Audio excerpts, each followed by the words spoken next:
नाही स्वार्थी पाठता स्वार्थात लागते माझा पण देवा मला माफ कर मी आई जाणार सीनची पण म्हणणार रस्सी कधी पण या यंग शेटच्या गाण्यामध्ये मोनार्क भाईचा वर्स तू घासत नाही गाणतो कशाचा मर्द सीन मध्ये भुकू नको होऊन जाशील खरंच तू आला कधी गेला कधी फरक नाही पडत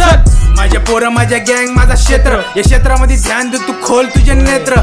पाहिजे नव्हतं भावा तिथून यांचा पेटला आणि राग आला मला त्यांना मागून पुढून घेतलं पूर्ण गल्लीत फिरतात माझे स्वतःचे लेकरं जेव्हा शाळेत जातात तवा डॅडी समोर लिहिता माझं नाव त्यांना काय माहित डॅडी खेळलं कसा डाव तर पाप करून लोक बोलतात देवा मला खरं पाव जास्त बोलला तुझ्या नरड्याला घाव अजून 1 वर्षामध्ये मी गाजवतो नाव माझ्या शब्दांची परख माझ्या शब्दांना भाव माझ्या रक्तामध्ये सळसळ तर राजाचा ताव मला माफ कर मी गेली गँगस्टर शिटलंय पण दुखवलं नाही आईचं कधीच मन देवा मला माफ कर मी गेली मैत्री पाठ नाही भेटलं नाही जाट्याचं धन्नार देवा मला माफ कर